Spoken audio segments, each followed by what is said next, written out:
Please like and subscribe. Part of your mental training to be a pitcher needs to be to understand the fight or flight response, because there's a lot of pressure on a pitcher. And part of that pressure is you walk out there in the circle and everybody's calling your name, and you might have bases loaded and full count and the hardest hitter up to bat, and maybe the last inning of the game, and the list goes on and on and on. And people are going to expect you to still throw strikes in this location with this spin. And that gets pretty difficult. But remember, that pressure is a privilege. And here's how you can control your fight or flight response. First, understanding the fight or flight response.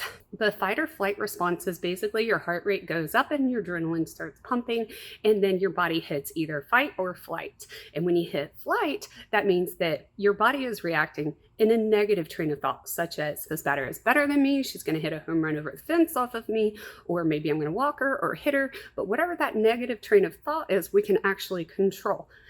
However, if your heart rate goes up and then your adrenaline starts pumping and you hit a fight response, that's when you have the competitive edge. That's when you're saying, bring it on. I'm better than you. I'm going to strike you out. That's when you're the aggressor. And to some extent, you can try to control flight or fight response in that you think of very aggressive thoughts that you probably wouldn't say out loud to anyone, because it would put a bullseye on your back, such as, I'm better than you. You're so lucky to be on the same ball field as me. You don't ever say those things out loud, but if your thought process is also aggressive, it turns you into the aggressor, so that you don't start thinking this train of negative thoughts, putting you in a bad light where you see yourself failing, but instead you see yourself succeeding. And that is the key ingredient to being successful during the high pressure situations as a pitcher. It's also important to understand the fight or flight response. The fight or flight response is your body putting yourself in that moment where you can only focus on one thing. And a lot of times when we're in a game, it's very hard to stay in the moment.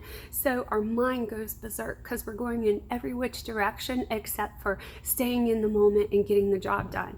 So think of it like this. You're in an airplane and you're about to jump out of the airplane and you have a parachute on your back. The only thing in the world that you can think of is, oh my gosh, my life is about to flash in front of my eyes and I'm about to jump out of this airplane, and the only thing that's going to save me is the parachute on my back. Well, it sounds pretty dramatic, but if you think of that and kind of relate it to softball, you need to stay in the moment where you can't think about what you ate for breakfast this morning or what so-and-so said about so-and-so. You can't think about anything other than, oh my goodness, I've got to strike this batter out. This next pitch is going to be X, Y, or Z located in this position. This is the outcome that I'm hoping for. So you've got to stay insanely focused and in the moment, and then you will find success. A lot of controlling your fight or flight response is your attitude. Take it serious, because the more serious you take it, the more fun this is going to be.